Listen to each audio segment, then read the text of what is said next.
Welcome to episode 557 of the Eventing Radio Show, brought to you by the Eventing Riders Association of North America. This week on the show, Eventing international Australian superstar Sammi Birch joins us after a fantastic event at the Blehneim Horse Trials. And then we speak to Peter Fell, the organizer of Ballindenisk Horse Trials. I'm Liz Halliday-Sharp, and I am coming to you this week from the Ballindenisk Horse Trials in Watergrass Hill, Ireland.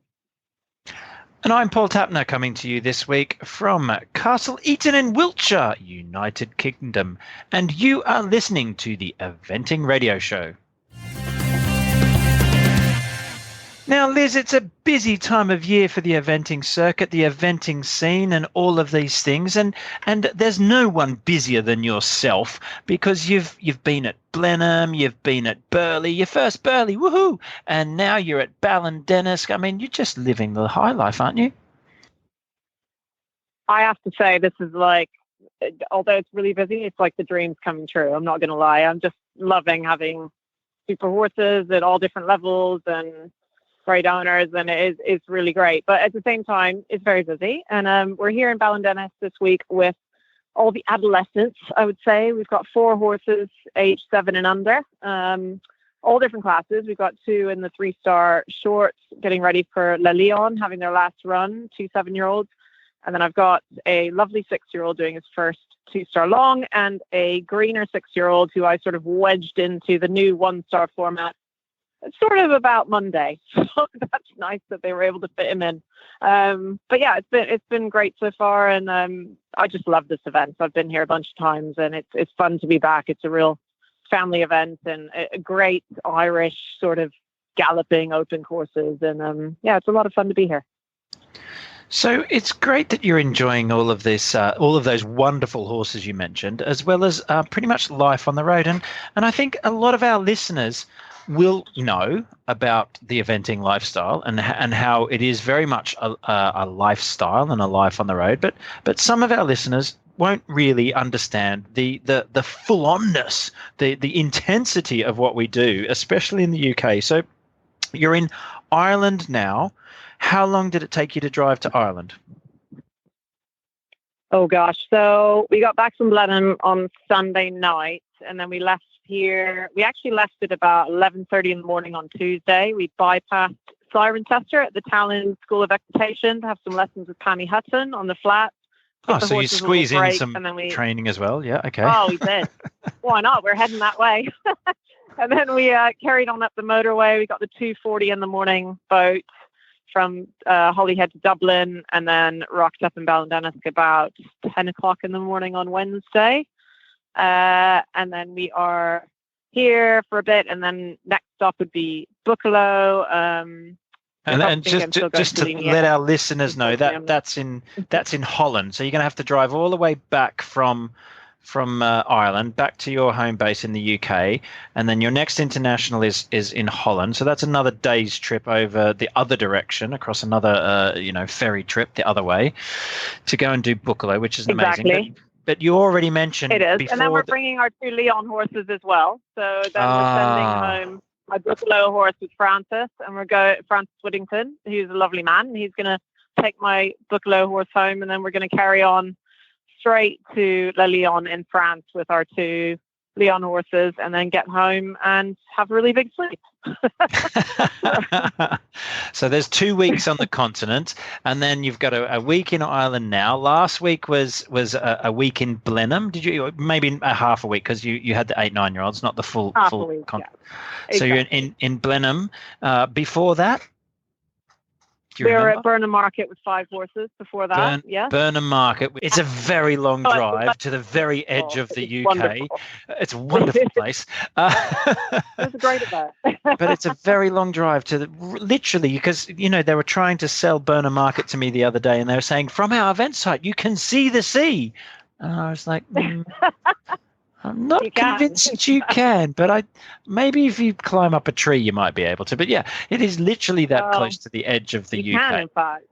Oh, well, see, you've seen the sea. The week before that, we were at Burghley, so And then Burley. How amazing was Burley? Now, I don't think I've spoken to you since Burley, and certainly our listeners will be excited to know that in your how many years of eventing, I won't ask what age you are, but I'll just ask how long you've been eventing for. You've got to your first Burley. You've done Rolex. It's not your first 5-star, but it is your first Burley, which is undoubtedly the toughest cross-country course in the world, and this year proved it nonetheless. So just tell us a little bit about your Burley experience, Liz. I mean, my God, it was the real deal, wasn't it? This year, I've always dreamed of coming to Burley, and I didn't want to come until I had the right horse, which is probably why I've not sort of been one of those people that turned up with a horse that really wasn't ready. And I've done Le Moulin, I've done Kentucky, but Burley was something else. And Tenirzy was an absolute hero, I have to say. He gave me everything he had.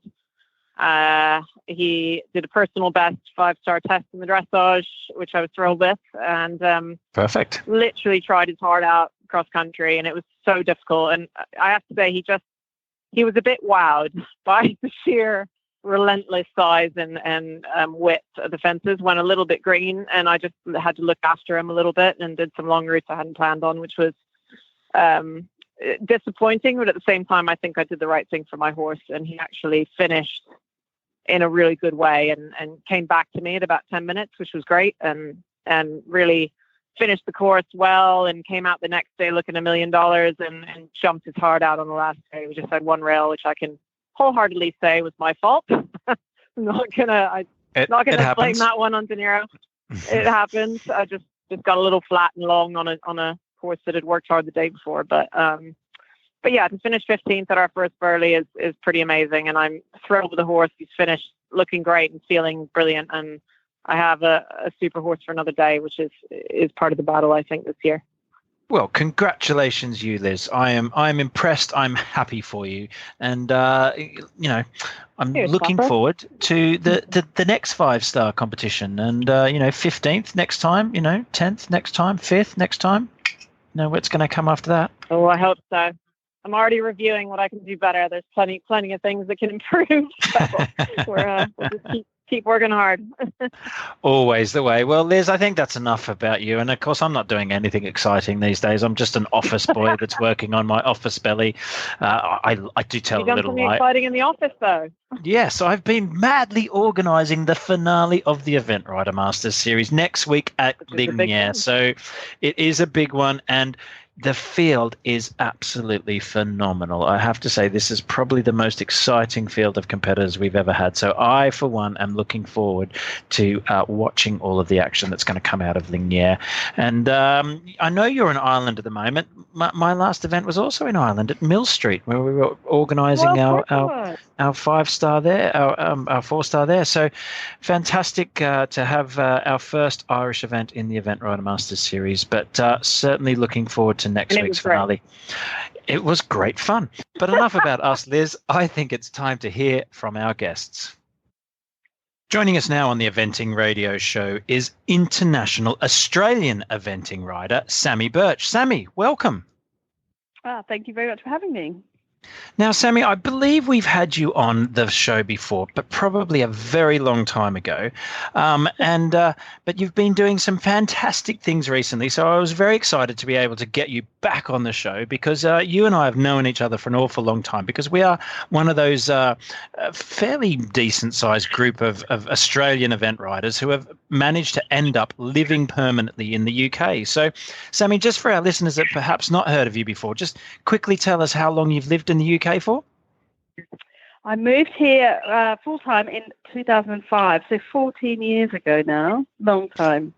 But I seem to remember you did a few trips over beforehand, and maybe even had a fantastic performance at badminton just as a one-off trip. Would I be remembering that correctly? Yes, that was in 1999, which I know is a very long time ago. Can't quite believe it. At 21, I brought my homebred over from Australia to do badminton. Walked the course and thought I should not be here, and that was the biggest thing I'd ever seen in my entire life. And anyway, he was incredible and finished 7th. And then I've spent the rest of my life trying to do it again. That's a fairly incredible debut at badminton, especially like you say when you were 21 years of age, having walked the course, going, "Oh my God," and probably everything else along with badminton horse trials that makes you go, "Oh my God." Yeah, it was completely overwhelming, and I was like, "What am I doing here? I should not be here." And then when I finished seventh, I sort of just thought that that's what you did. So, yeah, as I said, I've spent the rest of my life trying to do it again. Even get back to badminton would be a nice thing to do because I can't even do that anymore. But it was a fantastic experience at the time. Well, I think you're underselling yourself a little bit there, Sammi, because you have been competing at the top level, as you say, for a very long time now. And we're not going to ask that next question of how old you are, because anybody can do their maths on that one, having you just said that. Exactly. you have you actually been back to badminton since that time and competed at all? A couple of times, but not for a long. I think 2007 was my last attempt. Well, Sammi, if it makes you feel any better, I think we're about the same age, and I have not managed to get myself to badminton at all. So you're way ahead of me there. So, that's good to know. But well, yeah, still fighting that fight. I have to say. Finally got myself to Burley, so that was a start. But anyway, looking ahead to where we are now, looking at the future, and you have some very exciting horses, and you had a really, really great result at Blehneim, which was far better weather than we're having now, I have to say. But just tell us a little bit about your results at Blehneim. It really was brilliant, and the course is back to what it should be, isn't it? Oh, yeah, it was. I thought it was a fantastic course. I haven't done Blenheim for a long time. It was big and bold and, technical as well. And I had a great ride around on a new horse for me this season, a very exciting mare called Direct Talioran Cruise. And really she excelled in everything I was expecting. I was hoping for a top 10 and she just did a personal best in everything. So ended up fourth. Well, that is some results. And it was interesting because I was reading, it must have been on Eventing Nation or somewhere, I was reading about this horse and how you were saying that in the show jumping, you basically couldn't turn left in the warm-up at all or something like that. It's quite a quirky mare, isn't it? Yeah, she is. And that's why I ended up getting her. She has been produced by Izzy Taylor, who's done a fantastic job. But I think, with Izzy, the amount of horses Izzy has to ride, she took a little too much time. So that's how I got her in March. And she's very quirky. So before the dressage, we sort of cleared the warm-up and ended up on the wrong side of the rope and couldn't get back. Wow. But then went in and did her amazing test, did her personal best.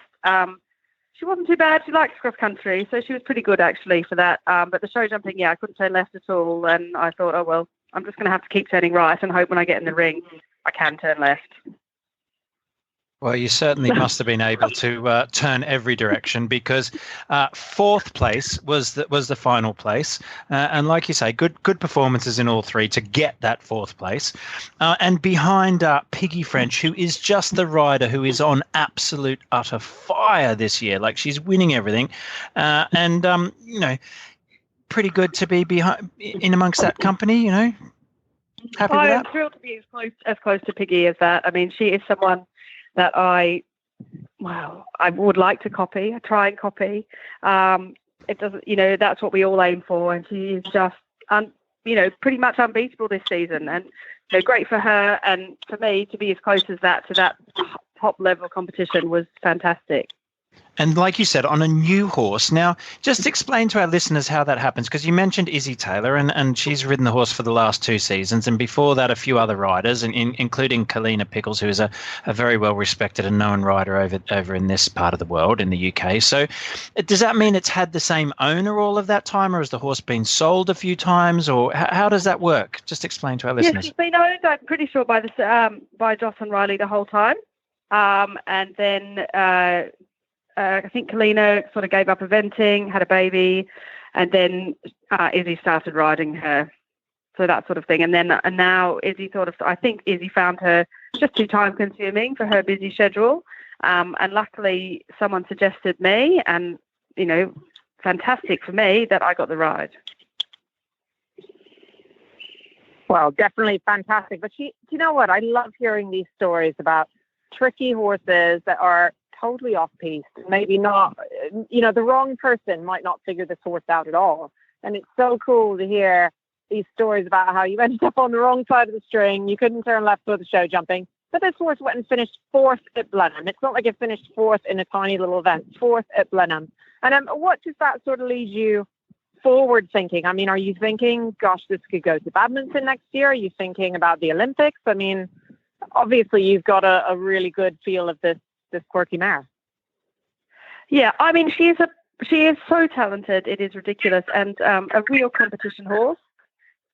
So I can put up with all of that as long as she goes in and performs. For me, it's been a fantastic to have her this year because my good horse has been off the road and I haven't had anything. So it's just been a complete bonus. I am now thinking towards badminton, and I'd really like to have 2 horses there in the spring, 20 years later. But that's my aim. And of course, she's qualified now for Tokyo, and that would of course be a bonus. Everyone wants to go to the Olympics desperately, but we'll do one thing at a time. Indeed, one step at a time. And like you say, the Australian team is quite a competitive team, and you're no stranger to the competitive nature of getting on an Olympic team. You've been there or thereabouts for quite a number of years and part of that elite program for a long time. And Sammi, I have to say, I saw a wonderful video of you because you mentioned Kalina Pickles, you mentioned having a baby and giving up eventing. I'm sure she's still a professional horsewoman now and all the rest of it. But you yourself have had a child. You've had a wonderful little boy. And I saw a wonderful video of him at Blenheim dancing away. And I'm happy to say he's clearly got his father's dancing skills because, I think it's definitely not got your dancing skills. I've seen you dance. You're quite good on the dance floor. So it's great to have it as a family affair. And you've got the whole family there. And you obviously did have to have a little bit of time off from the sport when you were having children. And actually, I know that you've had a bit of a turbulent time over the last 3 years. So is that, it's great to have you back at this top level with that. And is it an extra added bonus, or is it a difficulty having your family and all those things happen?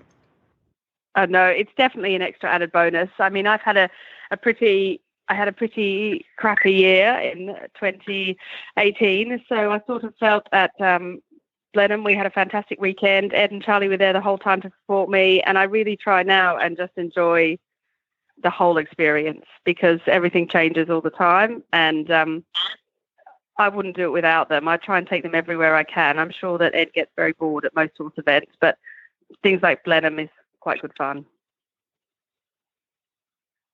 Well, Sammi, I love this because we've got because I'm in a field in Ballindenisk, which is probably why you're hearing all of the motorway going on behind me and all this stuff going on, and they're emptying spins and all sorts of things, and I'm sort of hovering by the show jumping arena trying to find reception. But Tapper's just giving me the green light. The marvels of modern technology.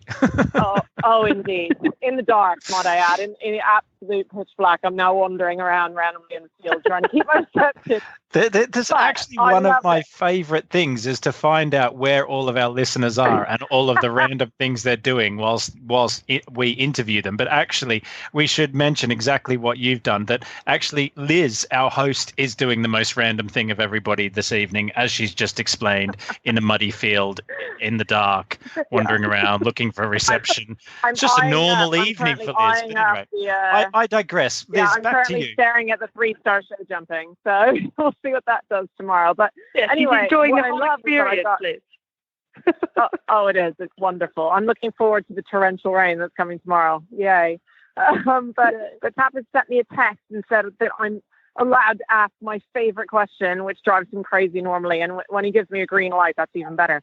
So, Sammi, I'm going to ask you. I know. You loved it. So I love to ask all of our top riders for their number one top training tip.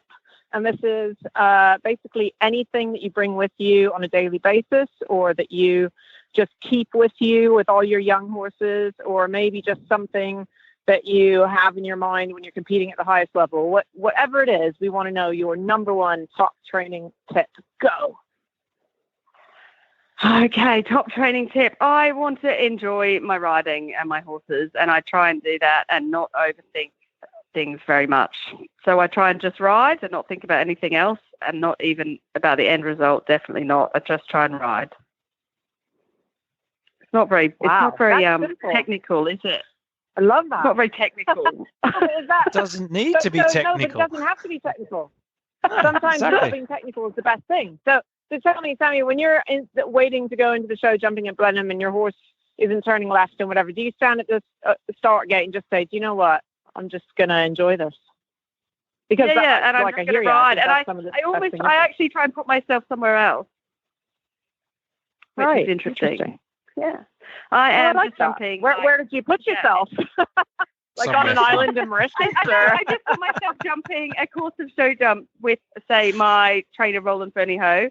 And I'm not actually at Blenheim about to go in and try and leave the jumps up. I'm just jumping around. I could be anywhere, I try and shut out the rest of the whole event at that point. Yep. It's a very good technique. Like and indeed, that's why I love that. Yeah, exactly. So I often do the same. Sammi and I have shared the same trainers on and off over many years, and I go down to Summerhouse Equestrian Centre and jump endless show jumping rounds. The joys of that day-to-day rigor of training. But and I just tell myself, I'm at Summerhouse jumping another round, that I'm going to win another class at Summerhouse, because I do that all the time. It's not badminton worth however many tens of thousands. Yeah. So I think that's a great tip. Overthink things. So that is my. So you're at Roland's. So when we next see you at the competition, we know you're at Roland's, and Roland might just happen to be there, and he's telling you, he's in his very unique way, telling you all of the things you're doing right and clearly wrong when he haven't. And clearly not. Yeah, exactly. But we digress. Sammi, it's been great to speak to you on the Eventing Radio Show. For anybody, and I know we have lots of Australian listeners who will be super keen to follow your progress, given that you've been out of Australia for so long, but are probably going to be doing spectacular things next year for the Australian team. So how can they follow your progress? Are you on Facebook? Are you on Instagram? Are you on Twitter like nobody seems to be anymore? Or where do we... No, I'm on Facebook and Instagram. Of course, I'm not on Twitter. So 80s. So old school. Exactly. So old Way to be up with the time. Yeah. Sammi Birch Equestrian. And they can follow me there. The Eventing Riders Association of North America is the collective voice of riders, equine professionals, and owners in pursuit of enhancing the growing sport of eventing in North America. In cooperation with our members, governing bodies, related committees, and organizers, ERA of NA works to improve the overall welfare, safety, visibility, and growth of the sport. ERA of NA, your voice matters for the sport of eventing. Jump in and engage by becoming a member today. Find them online at www.eraofna.com. Well, one of the best parts of the Eventing Radio Show is we can broadcast from anywhere. And I'm currently standing in a beautiful field in Ireland. And joining me now is the organizer of the wonderful event that I am at. It is Peter Fell of Ballindenisk Course Trials. Peter, welcome to the Eventing Radio Show. Thank you very much, Liz. So, Peter, we wanted to have you on the show because this is a really cool event that I've come to for many years. I actually haven't been here for 3 or 4 years, which made me sad. And we're back here now. And I feel like perhaps the rest of the world doesn't know enough about this great event and how much effort you put into it. And I understand there are some exciting things coming forward as well. So just tell us a little bit, for all of our listeners that are in America, that are in Canada, that are in the UK and all over the world, what Ballindenisk Course Trials is all about, especially this September time slot and how many classes you have, everything. Just tell us about it. Sell it. Okay. Well, Ballindenisk, it's our family farm. It's very much a family-run event. My sister-in-law is designing the 4-star track. That's Helen West. My brother normally does it. Her husband, Andrew Fell. I designed the track. My sister Kate is the entry secretary. My mother is the financial controller. It's everyone. It's very much a family run event on our family farm, and we try and make it run a nice, relaxed riders-based event. So we put it on for the riders and try and make it as enjoyable for the riders as possible. Try and make it as unique as possible, as Irish as possible. So there's no marquees. It's all our lovely stone buildings that we use. The good old-fashioned galloping tracks, plenty of old-fashioned cross-country, natural fences, and we try and let everyone enjoy it. So we've got a class for everyone. We've got 4-star long, 4-star short, 3-star long, 3-star short, 2-star long, 2-star short, and a 1-star. And we have a Michael Leonard. We've the Michael Leonard Championships for 5 and 6-year-olds, which is a national class. So we run a lot here. Basically, nothing left unless you decide to run a 5-star. So, but that's the only thing we've yet to run. That's what's coming next. Stay tuned. But you know what? I will say I love this event, and I've come here with all kinds of different horses. I've come here with horses that shouldn't like a good hardy Irish track. I've come here with horses that should. I've come here with young horses. I've come here with old horses. One's prepping for Leon, like I've brought now, and some that are prepping for Buccolo. And what I would say is I feel that this is an opportunity for people that come over, maybe from the USA or from anywhere else, that want that last prep run, because although you say it's a family event and it is lovely for that, and I enjoy that, but the tracks are proper and you make a big effort on the ground, and the show jumping tracks are up to height. They're what you want to see. They're good courses. Everything's kind of taken into account, and I know especially we're currently expecting some very spectacular weather tomorrow, and there's been a lot of work put in to make sure that the horses get the best of the ground, hasn't there? Yeah, that's, I suppose, of all the things, ground is my one bugbear that I have to get right and do everything I can for it. So, perversely enough, we normally, and people probably won't believe me on this, but if you go down through the years, we've aggravated and watered more than we've had wet years or wet competitions. So, but we'll put the work in where ground maybe felt acceptable and absolutely perfect in Great Britain. We'll go the extra mile and we'll aggravate and we'll water, and I want to see a lovely toe into the ground. And we put a very much a management structure in preparing the ground and having it the absolute best. I suppose I have a little bit of a racing background as well, so I understand how that patches of false ground, that uneven ground, that the jar you can get from a hard ground, I want to minimize that. So we do everything we can to do that. So we're working on that, and then we're working on another project this winter now, which will be a big improvement for the dressage and show jumping. Peter, I'm fascinated by so much of what you've said already about your family, your farm, and your event, and I've just got questions coming out of my head, left, right, and centre. But I'm just going to start with your family and your farm. And you mentioned that you don't have any marquees, and as you said, that is peculiar to presumably to your event. That you have lots of beautiful old stone buildings. So the family farm has been in your family for generations, perhaps, or? Yeah, 1853. My great that's grandfather, quite a few generations. He bought it for £6,400. Wow. I suspect in that time was quite a lot of money, but I love the history of these families and these farms, because in Australia, as you'll appreciate, that's something we're lacking. We don't quite have that generational history, but certainly. Well, yeah.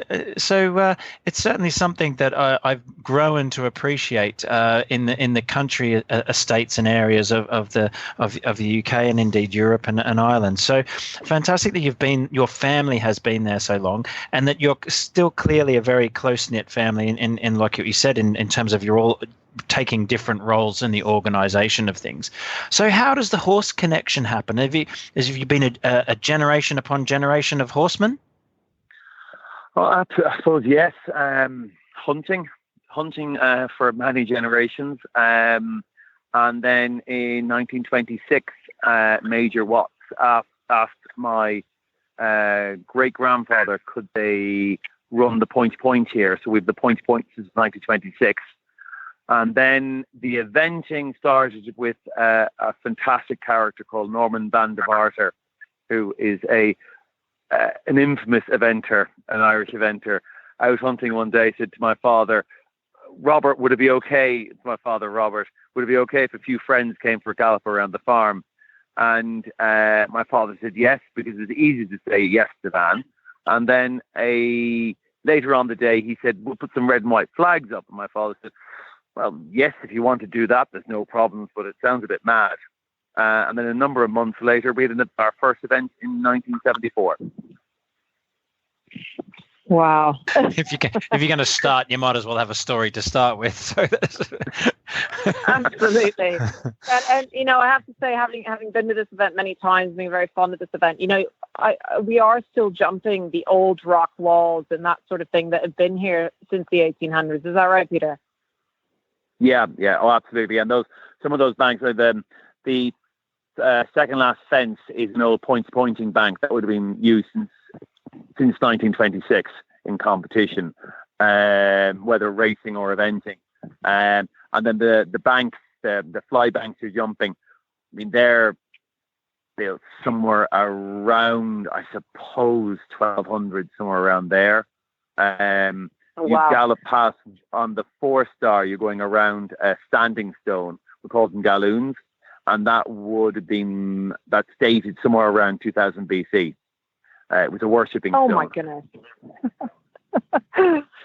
But see, this is great. This is why we enjoy having, people like you on the show, so that we can explain, what these great events are all about over here. And Peter, looking forward now rather than looking back, you've got some really big plans in the mix, which is very exciting for the event, starting just in the next month. Am I right? Can you tell us about that?